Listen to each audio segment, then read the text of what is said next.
السلام علیکم ورحمۃ اللہ وبرکاتہ۔ اعوذ باللہ من الشیطان الرجیم، بسم اللہ الرحمن الرحیم۔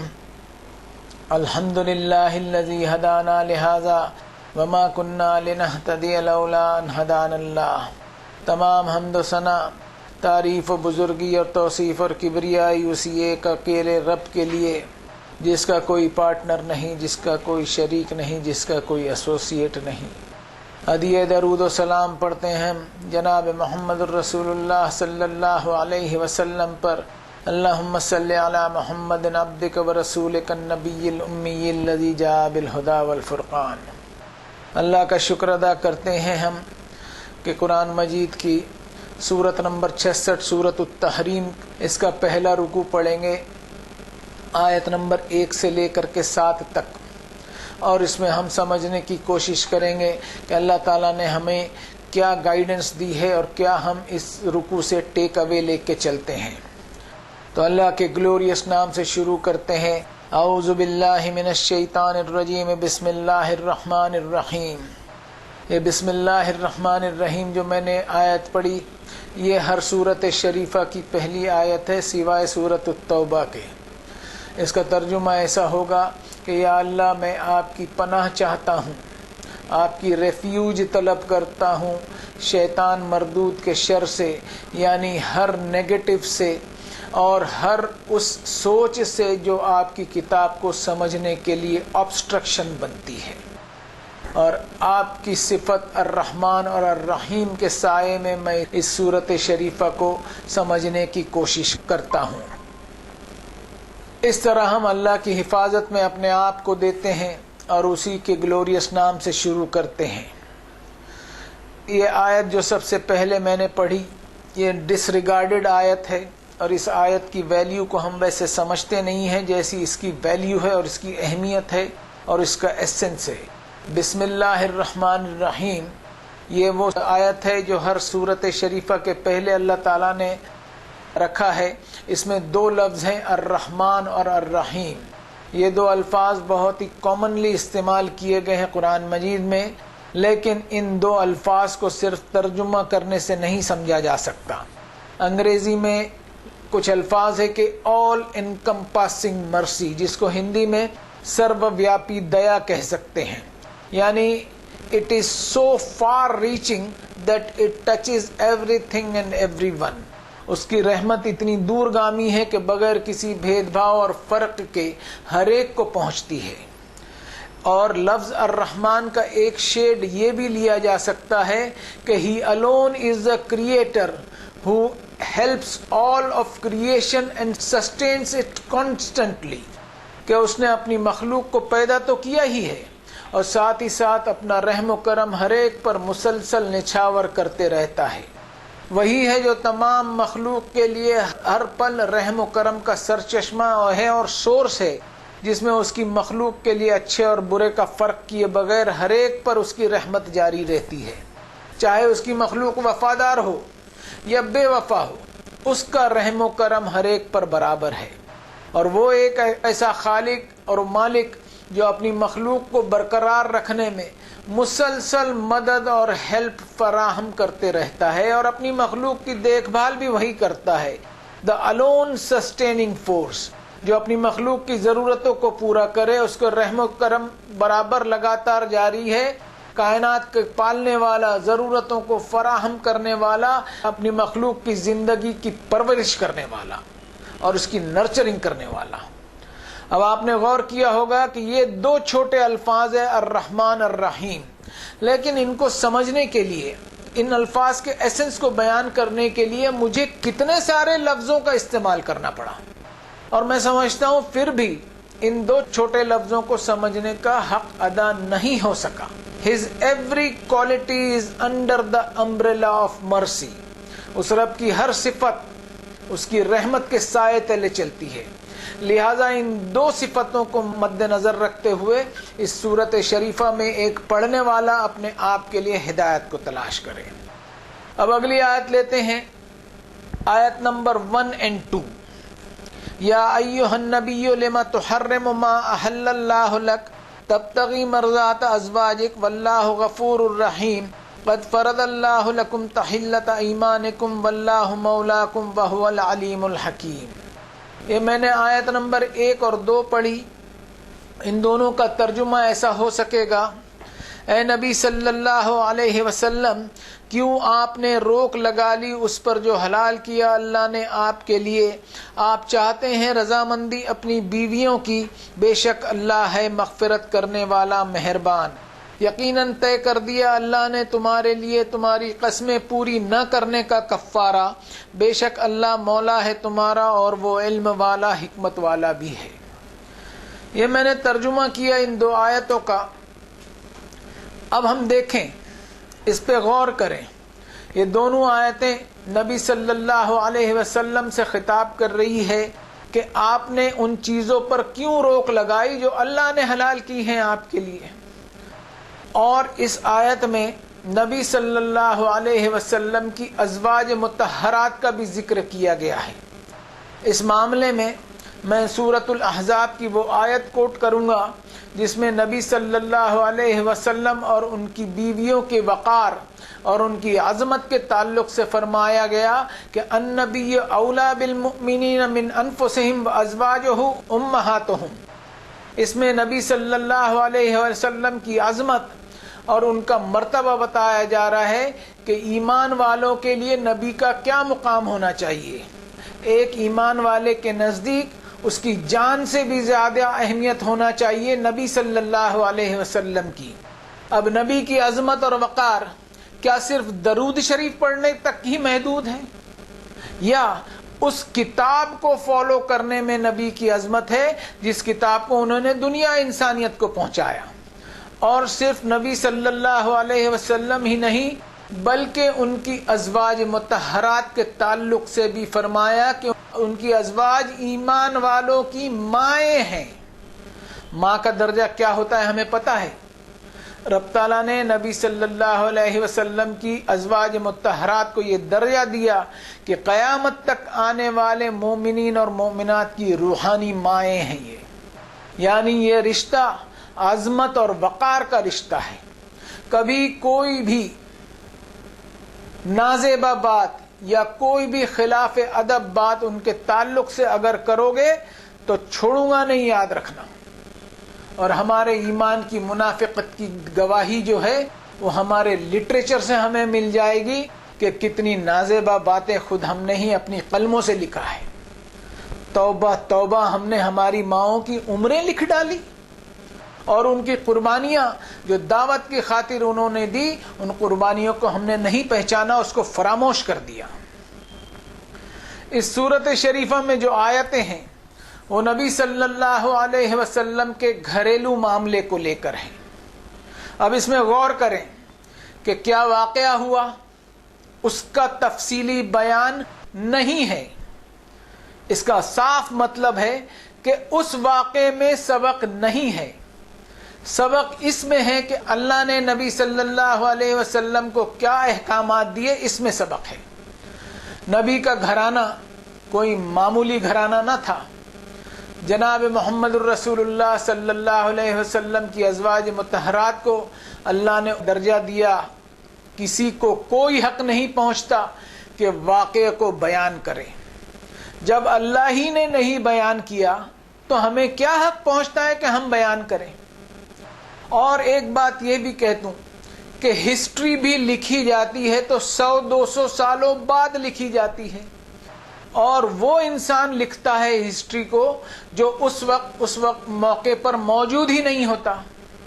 تو میں سمجھتا ہوں کہ ہمیں اتنا کافی ہو جانا چاہیے جتنا اللہ نے ہمیں بتایا، جو ہر جگہ پر ہر زمانے میں ہر موقع پر موجود ہوا ہی کرتا ہے. یعنی قرآن مجید ہمیں ہدایت دیتا ہے to sort out the relevant from irrelevant. یعنی غیر متعلق باتوں میں نہ پڑھو بلکہ جو باتیں تعلق والی ہیں ان باتوں سے سبق حاصل کرتے چلو. تو آج کا سبق ہم ایسا ہی لینے کی کوشش کرتے ہیں. اور اگر ہم اس واقعے کی ڈیٹیل میں جائیں گے تو اس کے بارے میں بھی میں آیت بتاتا ہوں، والذین یؤذون المؤمنین والمؤمنات بغیر ما اکتسبوا، کہ ہم سے کوئی ایسی بات اگر نکل گئی جس میں امہات المؤمنین کی توہین ہو رہی ہو یا کوئی ایسی بات نکل گئی جو واقع میں ہوئی ہی نہ ہو تو فقد احتملوا بہتانا و اثما مبینا، تو ہم بہتان عظیم کے مرتکب ہو جائیں گے، بغیر سوچے سمجھے، بغیر تحقیق کے الزام تراشی کرنے کے گنہگار بن جائیں گے۔ اور اللہ نے اس بات کا سخت نوٹس لیا ہے کہ کسی بھی مومن مرد یا عورت پر کوئی ایسی غلط بات نہ ہو، کوئی غلط گمان یا اندازہ اور کوئی دھارنا نہ باندھ لی جائے۔ جب اللہ نے انہیں مومنوں کی ماؤں کا درجہ دیا ہے تو ان کی ذمہ داریاں اور رسپانسبلٹیز بھی اسی حساب سے دی ہیں۔ اور اس آیت سے یہ بھی سمجھا جا سکتا ہے کہ اگر کوئی درجہ مل جائے تو اس سے ذمہ داری گھٹتی نہیں ہے بلکہ بڑھتی ہے۔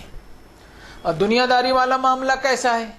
وہ ایسا ہوتا ہے کہ انسان کسی درجے کو پا لیتا ہے یا کوئی ایلیویٹڈ پوزیشن پا لیتا ہے تو ڈھول پیٹتے ہوئے اس کی نمائش کرنے لگتا ہے، اترانے لگتا ہے، خوشیاں منانے لگتا ہے، اس لیے کہ اس کو اپنی دنیا ہی کی پڑی ہوتی ہے۔ اور آخرت رخی انسان اپنی پوزیشن کو انتہائی کیئرفلی اور سیریسلی، احتیاط اور سنجیدگی اور گمبھیرتا سے لیتے ہوئے سوچنے لگتا ہے کہ جب مجھے کوئی چیز دی گئی ہے تو مجھ سے حساب بھی ویسا ہی لیا جائے گا، اب مجھ پر ذمہ داریاں بڑھتی ہے۔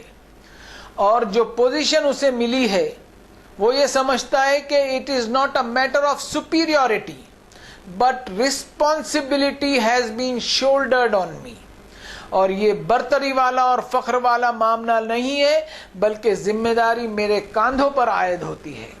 اور یہ ایمانی تقاضا ہوتا ہے انسان میں کہ خوف خدا کے تحت وہ اپنی پوزیشن میں رہتے ہوئے ہی delivers his best to the people. تو جو توقع اور جو ایکسپیکٹیشنز امہات المؤمنین سے وابستہ تھی وہ ایکسٹرا آرڈینری اور غیر معمولی طور پر تھی۔ اب یہاں امہات المؤمنین سے جو خطاب کیا جا رہا ہے وہ اس بات کو ظاہر کرتا ہے کہ now they were required to attain the required standard of righteousness۔ اب انہیں وہ رول ادا کرنا ہوگا جو مومن خواتین کے لیے اپیلنگ ہو اور ان کے لیے نمونہ ہو اور سبق آموز ہو۔ اور اس آیت سے مجھے سمجھ میں آ رہا ہے کہ کسی معاملے میں ازواج مطہرات کی مرضی کو فوقیت اور امپورٹنس دے دی گئی ہوگی، جس پر نبی صلی اللہ علیہ وسلم نے کوئی قسم اٹھا لی اور اللہ نے انہیں اس پر نصیحت کی کہ قسموں کے کفارے کا سسٹم اس کتاب میں بتا دیا گیا ہے۔ آپ اس حد تک نہ جائیں کہ ان چیزوں کو اپنے آپ پر بین کر لیں جو اللہ نے حلال کی ہے۔ وہ کون سی چیز تھی جو جناب محمد الرسول اللہ صلی اللہ علیہ وسلم نے اپنے آپ پر بین کر لیا تھا؟ اس کا تذکرہ قرآن مجید میں نہیں ہے۔ جب اللہ نے ہی بیان نہیں کیا تو ہمیں کیا حق پہنچتا ہے کہ ہم اس چیز کی کھدائی کریں جس کو اللہ نے بیان ہی نہیں کیا؟ سبق ہمیں ان باتوں سے لینا ہے جو اللہ نے اپنی کتاب میں فرمایا۔ یہاں نبی کو اللہ نے فوراً ان کے اس قدم کو رکوایا اس لیے کہ ان کی اصلاح ہو جائے اور آنے والے لوگوں کو بھی اس سے ہدایت ملے۔ اس آیت سے ہمیں یہ جان لینا چاہیے کہ حلال اور حرام کا فیصلہ صرف اور صرف اللہ ہی پر ہے۔ کسی بھی انسان کو کوئی چیز کو حلال ٹھہرانا یا کسی چیز کو حرام ٹھہرانا یہ حق حاصل نہیں ہے، یہاں تک کہ کسی بھی نبی کو یہ حق حاصل نہیں ہے۔ اور اس پر اللہ تعالیٰ نے ایک ایسی آیت نازل فرمائی جس میں سخت وارننگ ملتی ہے کہ وَلَا تَقُولُوا لِمَا تَصِفُ أَلْسِنَتُكُمُ الْكَذِبَ هَذَا حَلَالٌ وَهَذَا حَرَامٌ لِتَفْتَرُوا عَلَى اللَّهِ الْكَذِبَ، کہ اپنی زبان کو گھما پھرا کر، اپنے الفاظ کو توڑ مروڑ کر زبانی جمع خرچ کرتے ہوئے یہ کہتے نہ پھرنا کہ فلاں چیز حلال ہے اور فلاں چیز حرام ہے۔ إِنَّ الَّذِينَ يَفْتَرُونَ عَلَى اللَّهِ الْكَذِبَ لَا يُفْلِحُونَ۔ اس طرح تم اللہ تعالیٰ کے ڈومین میں انکروچمنٹ مت کرو، اس کے ادھیکار کے چھیتر میں اتکرمن کرنے کی ہمت اور جرت مت کرنا۔ اگر ایسا کرو گے تو اپنی زبانوں سے خود ہی تم اللہ تعالیٰ پر جھوٹ بولتے چلے جاؤ گے، اور جس کسی نے اللہ پر جھوٹ باندھا اللہ اسے کبھی کامیاب نہیں ہونے دے گا۔ اب ہم خود دیکھیں کہ ہم نے حلال اور حرام کی کیسی دکانداریاں کھول لی ہیں۔ اس کی ایک مثال دیتا ہوں۔ ایک وقت تھا کہ مائک پر بولنا حرام تھا، فوٹوگرافی حرام تھی، ویڈیوگرافی حرام تھی، اور آج یہ حال ہے کہ 10 لوگوں سے بھی بات کرنی ہے تو مائک پر بولا جاتا ہے۔ فوٹوگرافی بھی اب مان لی گئی ہے، اس لیے کہ اخباروں کی سرخیوں میں اور نیوز پیپر ہیڈ لائنز میں آنے کا شوق ہے، اور ویڈیوگرافی بھی ایسے مان لی گئی ہے کہ ہر ایک کو یوٹیوب پر بولنا پڑ رہا ہے۔ اب ہم خود دیکھیں کہ جو ہماری زبانی جمع خرچ کی باتیں تھیں کہ یہ چیزیں جائز اور حلال ہیں اور یہ چیزیں حرام ہیں، انہی چیزوں کے استعمال کے لیے ہم آج مجبور ہو گئے ہیں۔ سب سے پہلا پرنٹنگ پریس جب بنا تو اس کو بھی کچھ لوگوں نے حرام دے دیا تھا، حرام کر دیا تھا، جس کی وجہ سے 300 سال یہ امت پڑھنے لکھنے سے پیچھے رہ گئی۔ کیا یہ چیزیں پہلے حرام تھی اور آج حلال ہو گئی؟ تو پھر اس آیت کو ہم کہاں لے کے جائیں گے جس میں فرمایا فلن تجد لسنت اللہ تبدیلا ولن تجد لسنت اللہ تحویلا۔ اللہ کا قانون ایسا بودا اور کمزور نہیں ہے کہ وقت کے اعتبار سے اس کو بدلنے کی ضرورت پڑے، ایسا بالکل نہیں ہے۔ اللہ تعالیٰ کے سسٹم میں کبھی کوئی تبدیلی یا کوئی چینج نہیں پا سکتا، اور نہ ہی اس کے قانون میں کوئی امینڈمنٹ یا کوئی ترمیم یا کوئی سنشودھن کی گنجائش ہے۔ دراصل قرآن مجید کو ہم نے سر پر رکھنے اور چومنے اور اس کا ادب و احترام کرنے کی حد تک ہی سمجھ لیا ہے۔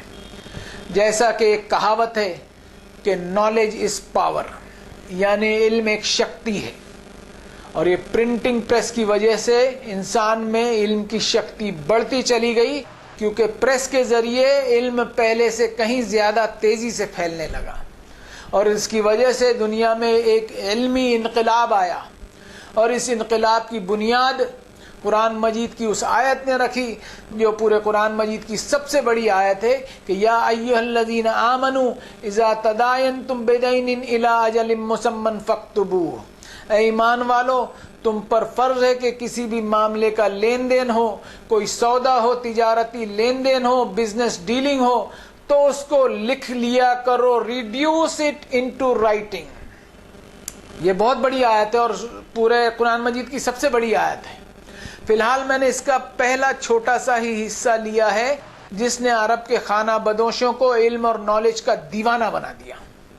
اس پوری آیت میں witness laws, promissory notes, loans, credits, documentations, transcriptions وغیرہ بیان کیے گئے ہیں۔ زکوٰۃ ادا کرنے کی تعلیم دی نبی صلی اللہ علیہ وسلم نے، اس سے مسلمانوں میں تعلیم کا جذبہ اٹھا، اور اس آیت کے تحت جس علم کی تحقیق کی اس کا نام علم حساب یعنی میتھمیٹکس دیا۔ اور پھر یہ آیت کہ وَجَعَلْنَا مِنَ الْمَاءِ كُلَّ شَيْءٍ حَيٍّ أَفَلَا يُؤْمِنُونَ، یعنی ہر چیز کو ہم نے پانی سے زندگی دی ہے، کیا یہ بات کافی نہیں ہے لوگوں کو اللہ کی وحدانیت کو ماننے کے لیے؟ اس آیت نے عربوں کو کسی بھی چیز میں جان ہے یا نہیں اس پر کھوج بین اور ریسرچ کرنے اور ڈیولپمنٹ کے لیے مجبور کیا، اور اس سائنس کو علم حیات یعنی بایولوجی کا نام دیا گیا۔ پھر آسمان کی طرف، اسپیس کی طرف ان کا دھیان دلوایا قرآن مجید نے۔ لَلشَّمْسُ يَنبَغِي لَهَا أَن تُدْرِكَ الْقَمَرَ وَلَلَّيْلُ سَابِقُ النَّهَارِ وَكُلٌّ فِي فَلَكٍ يَسْبَحُونَ۔ سورج کے بس کی بات نہیں کہ چاند کو جا پکڑے، اور نہ ہی رات دن کے پہلے آ سکتی ہے، ہر ایک اپنے پیدا کرنے والے کے بنائے ہوئے دائرے میں روٹیٹ اینڈ ریوالو کرتے ہوئے اپنی ڈیوٹی انجام دے رہا ہے۔ وعلامات و بالنجم ہم یہتدون، یعنی لینڈ مارکس اور ستاروں کی مجلس اس طرح سجائی کہ تم نیویگیٹ کر سکو اور گلوبلی اپنی پوزیشن معلوم کر سکو، جسے آج کے الیکٹرانک میڈیا کے دور میں جی پی ایس یعنی گلوبل پوزیشننگ سسٹم کہا جاتا ہے۔ اور اس طرح عربوں نے ریسرچز کرتے ہوئے astronomy, mathematics, geography, chemistry, biology, medicine اور بہت ساری ڈسکوریز اس دنیا کو دیتے چلے گئے، اور اس طرح قرآن مجید انسانوں کو برکتوں کی طرف گامزن کیا۔ کس چیز کی کیا فضیلتیں ہیں، کس چیز کی کیا برکتیں ہیں، یہ ادھر ادھر تلاش کرتے نہ پھریں۔ ہم فضیلت اور برکت کے پنچانگ ڈھونڈتے پھرتے ہیں، اور برکت کو ہم نے صرف دھن دولت روپیہ پیسہ ہی سمجھ لیا ہے، جبکہ قرآن مجید کے ایک اسٹوڈنٹ نے برکت کا بڑا ہی اچھا معنی بتایا کہ برکت ہوتی ہے یعنی گروتھ اورینٹیشن، یعنی ترقی پذیر، وکاس اور ڈیولپمنٹ۔ آج ہم غور کریں کہ ہمارا گروتھ اور ہمارا وکاس اور ڈیولپمنٹ کہاں کھو گیا۔ اگر غور کریں گے تو پائیں گے کہ ہم نے اقرا والا کام ہی چھوڑ دیا ہے، یعنی قرآن مجید کہتا ہے کہ پڑھنے والا کام ہمیشہ جاری رکھو۔ آج ہم دیکھیں کہ دنیا میں غیروں نے اقرا والا کام اپنایا، جس کی وجہ سے دنیا کے امام بنے ہوئے ہیں۔ اگر یہ کام ہم دوبارہ اپنا لیں دور اول کی طرح تو ہمارے جیسی با اخلاق، ہائی مورل اور بلند اخلاق والی قوم دنیا میں کوئی نہیں ہوگی، اس لیے کہ ہمارے بیچ اقرا والے کام کے ساتھ ساتھ بسم ربک الذی خلق والا کام بھی ہوتا، یعنی ہماری پڑھائی لکھائی میں، ہماری تعلیم میں، ہمارے اخلاق و کردار میں اللہ تعالیٰ کی کریٹیو اور رچناتمک صفت بھی شامل ہوتی کہ ہم دنیا انسانیت کے لیے کریٹیو اینڈ پروڈکٹیو اور تخلیقی اور رچناتمک اور زرخیز اور فائدہ مند امت بنتے ہیں۔ ایک آیت کوٹ کروں گا، وَإِذَا قِيلَ لَهُمُ اتَّبِعُوا مَا أَنزَلَ اللَّهُ قَالُوا بَلْ نَتَّبِعُ مَا أَلْفَيْنَا عَلَيْهِ آبَاءَنَا أَوَلَوْ كَانَ آبَاؤُهُمْ لَا يَعْقِلُونَ شَيْئًا وَلَا يَهْتَدُونَ۔ قرآن مجید جو ہے وہ ٹریڈیشن اینڈ انوویشن جس کو ہندی میں پرتیبھا اور دقیانوسیت کہتے ہیں، ان دونوں میں انسان کو فرق بتاتا ہے کہ روایتی باتوں کو چھوڑو اور جدیدیت اور انوویشن پر چلو، اس لیے کہ اللہ نے اس دنیا کو ایوالونگ اور ترقی پذیر بنایا ہے۔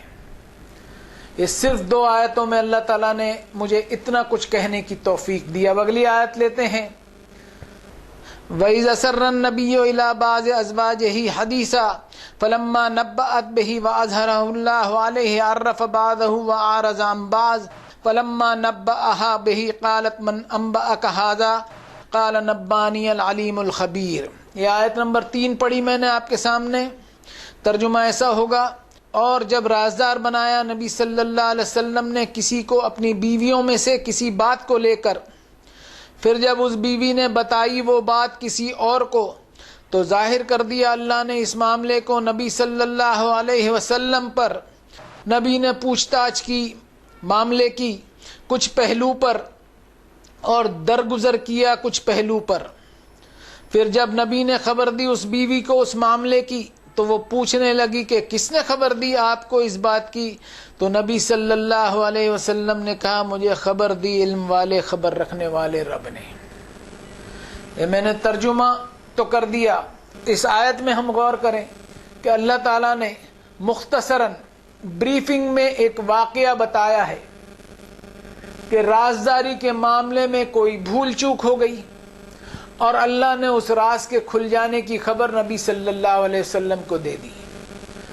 تو نبی صلی اللہ علیہ وسلم نے اس کے کچھ پہلو کو سیریسلی، سنجیدگی اور گمبھیرتا سے لیا، اور کچھ پہلو کو اگنور کیا، نظر انداز کیا، درکنار کیا۔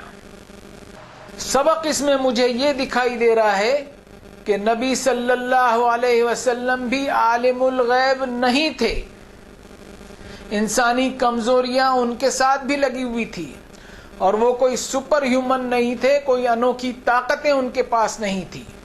یہ ساری باتیں ہم نے خود گڑھ لی ہیں ان کی شان میں، جبکہ میں سمجھتا ہوں کہ یہ ساری باتیں جن میں ہم ان کی شان سمجھ رہے ہیں، یہ غلط فہمی ہے، اس لیے کہ خود نبی نے دنیا انسانیت کو اللہ کی کتاب کی وہ آیت سنائی جس میں فرمایا قل انما انا بشر مثلکم، میں نبی ہونے کے باوجود تمہاری طرح ایک انسان ہوں، کوئی غیر معمولی طاقتیں اور ایکسٹرا آرڈینری پاورز لے کر نہیں پیدا کیا گیا ہوں۔ اب جب نبی کو پتہ چل گیا کہ رازداری مینٹین نہیں ہوئی، تو پوچھا گیا کہ آپ کو کیسے معلوم ہوا؟ تو نبی نے یہ نہیں کہا کہ ہمیں سب کچھ معلوم ہے، ہم اڑتے ہوئے پرندوں کے بھی پر گن لیتے ہیں، بلکہ یہ کہا کہ اس رب نے مجھے یہ خبر دی جس کے علم اور نالج سے کوئی راز نہیں چھپ سکتا۔ سواء منکم من اسر القول ومن جہر بہ ومن هو مستخف باللیل وسارب بالنہار، چھپی اور ظاہر ہر بات اس رب کے لیے برابر ہے، رات کے اندھیرے، دن کے اجالے اس رب کے لیے بالکل برابر ہے.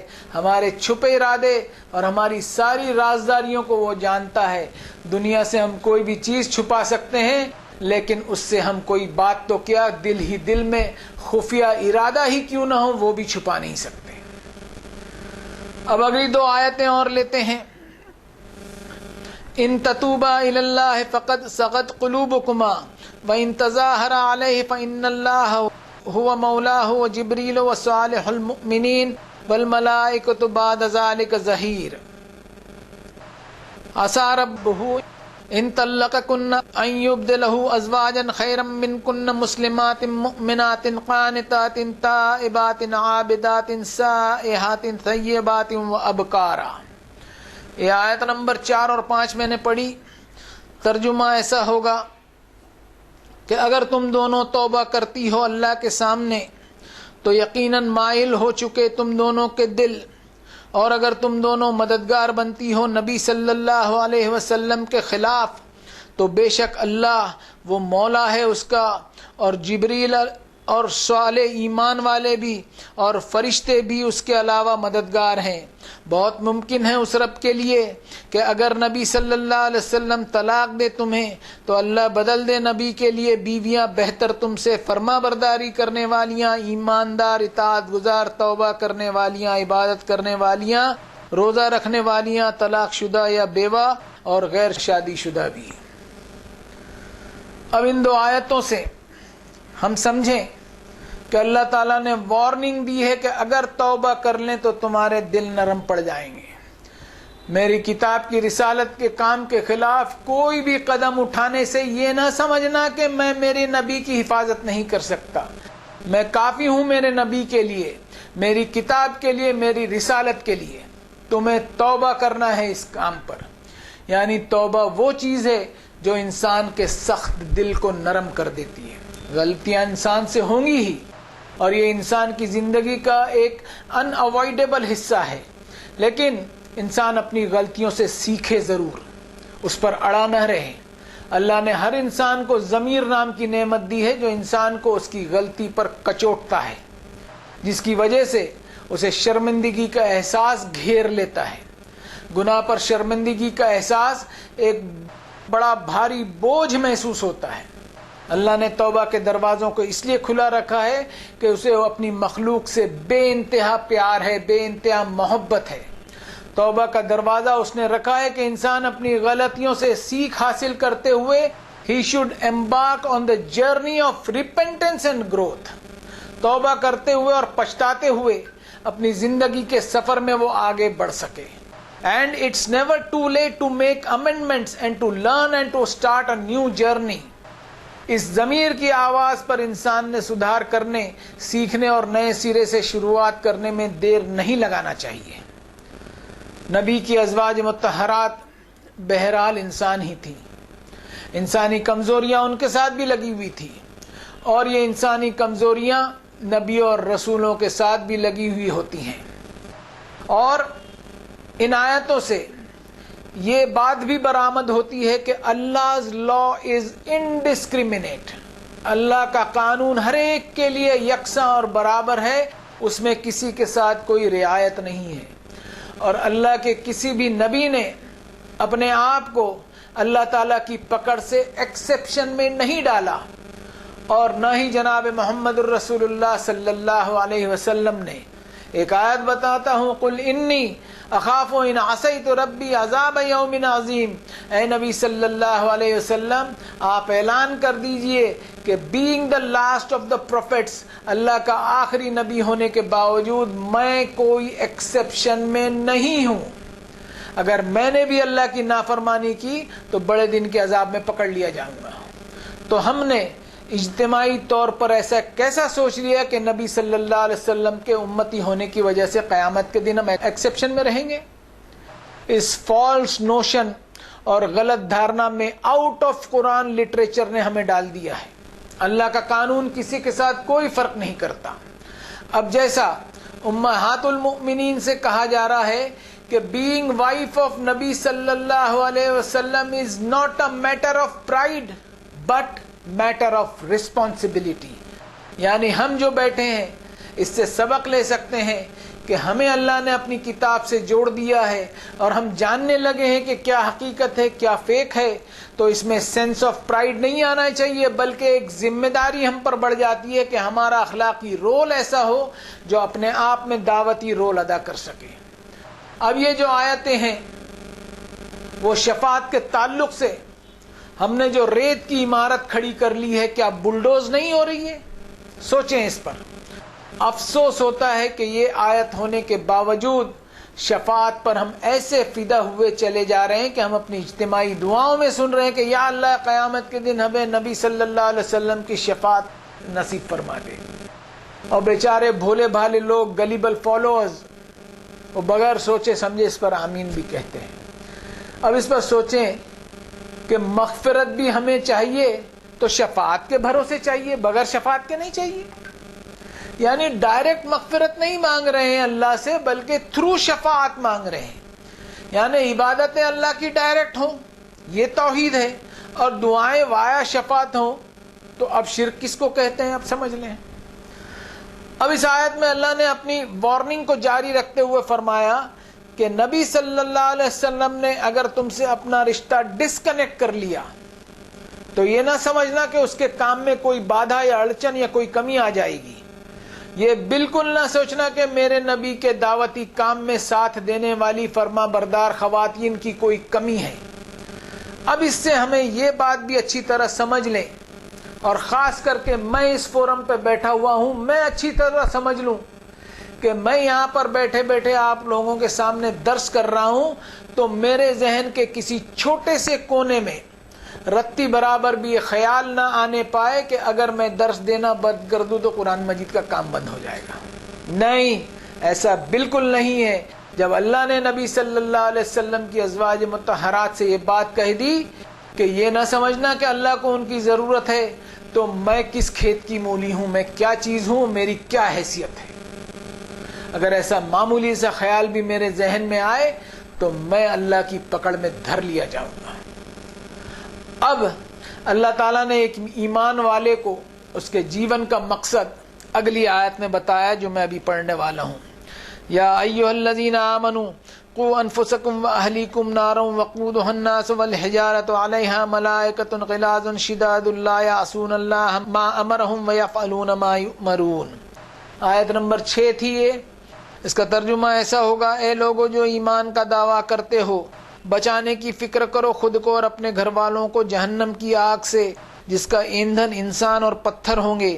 اس جہنم پر فرشتے مقرر ہیں انتہائی سخت مزاج، وہ نافرمانی نہیں کرتے اللہ کی اس میں جو اللہ نے انہیں حکم دیا، اور وہ وہی کرتے ہیں جو انہیں حکم دیا جاتا ہے۔ غور کریں اس آیت پر، یہ آیت کس سے خطاب کر رہی ہے؟ ایمان والوں سے کر رہی ہے، یعنی مجھ سے۔ اس پر بہت کچھ کہا جا سکتا ہے۔ سب سے پہلے تو ایمان والوں کو بتایا گیا کہ اپنے آپ کو جہنم کی آگ سے بچانے کی فکر کرو، یعنی ہم یہ نہ سمجھ لیں کہ کلمہ پڑھ لیا، ایمان لا لیا اور جنت کا ویزا مل گیا۔ پورے قرآن مجید میں مجھے ایسا نہیں دکھائی دیتا، ایک آیت آپ کو ایسی نہیں دکھائی دے گی جس میں زبانی جمع خرچ یعنی لپ سروس پر جنت کی گارنٹی اللہ نے دی ہو۔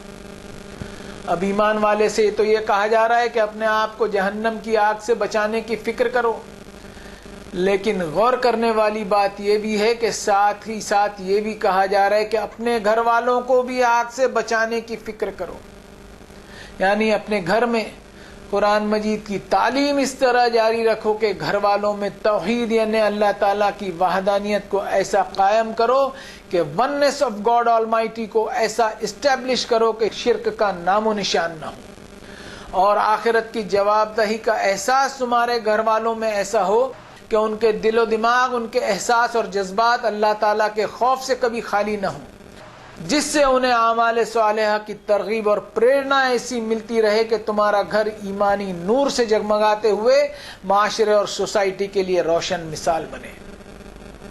اب ہم جو یہاں بیٹھے ہیں اس بات کا خاص خیال رکھیں کہ اللہ نے ہمیں اپنی کتاب سے جوڑ دیا ہے، ہم اس کے احکامات سے واقف ہیں۔ اب ہمیں وارننگ دے رہی ہے یہ پورا رکوع ہمیں وارننگ دے رہا ہے، اور خاص کر کے اگلی آیت جو آج کے سبق کی آخری آیت ہے وہ جو وارننگ دے رہی ہے اس پہ غور کرنا ضروری ہے۔ یا ایھا الذین کفروا لا تعتذروا اليوم انما تجزون ما کنتم تعملون۔ آج کے رکوع کی آخری آیت، آیت نمبر 7، ترجمہ ایسا ہوگا: اے لوگو جنہوں نے نافرمانی کی، بہانے مت بناؤ، آج در حقیقت تمہیں سزا دی جا رہی ہے اسی کی جو تم عمل کر رہے تھے۔ چھوٹی سی آیت ہے، زبردست وارننگ دے رہی ہے۔ کیا کہہ رہی ہے یہ؟ یا ایھا الذین کفروا، یعنی کافروں کے لیے نہیں ہے، کافر ہم ہیں، کیونکہ ہم نے اپنے ایمان کا دعویٰ کیا۔ یعنی اللہ تعالیٰ یہ فرما رہے تم نے مجھ سے وعدہ کیا ہے کہ اپنا جیون ایمانداری سے گزارو گے، میرے احکامات پر پابندی سے عمل کرو گے، اپنے اس وعدے کے خلاف اگر تم کام کرتے ہو تو یاد رکھنا تم کفر میں پڑ جاؤ گے۔ ہم کافر کا لیبل دوسروں پر چپکاتے پھرتے ہیں کہ فلاں کافر ہے، فلاں جہنمی ہے، اور جب تک جہنمی اور جنتی ان کی سرٹیفکیٹ بانٹتے رہیں گے ہم، اس دنیا میں مسلمانوں کے بیچ کبھی امن نہیں ہوگا۔ ہر فرقہ اپنے آپ کو جنتی سمجھتے ہوئے دوسروں کو جہنمی سمجھتا ہے۔ اور دیکھیں ہم کہ یہ پورا رکوع ایمان والوں سے بات کر رہا ہے، اور ایمان والے بھی کون ایمان والے؟ میرے جیسے معمولی، کوئی عام ایمان والے نہیں، بلکہ نبی صلی اللہ علیہ وسلم کی ازواج مطہرات جو ہماری اسپرچول مدرز ہیں، ہماری روحانی مائیں ہیں۔ تو ہم دوسروں میں کفر کی کیفیت کو تلاش نہ کریں، بلکہ اپنے ایمان کا جائزہ لیتے رہیں کہ کہیں ہمارا ایمان کفر سے پولیوٹ اور ناپاک تو نہیں ہو رہا ہے۔ سچیت اور سجگ ہو جائیں ہم کہ ہر ایک کو وہ دن فیس کرنا ہی کرنا ہے جس میں کوئی عذر، کوئی بہانہ، کوئی ایکسکیوز نہیں چلنے والا۔ رکوع مکمل ہوا، اب اس کو سمیٹتے ہیں۔ آج کے درس کی ساری باتوں میں اپنے آپ کو شامل کرتے ہوئے مغفرت مانگتا ہوں، میرے اپنے لیے میں، اور آپ تمام حاضرین کے لیے اور سارے مومنوں کے لیے۔ ربنا تقبل منا انک انت السمیع العلیم وتب علینا انک انت التواب الرحیم۔ سبحان ربک رب العزت عما یصفون وسلام علی المرسلین والحمد للہ رب العالمین۔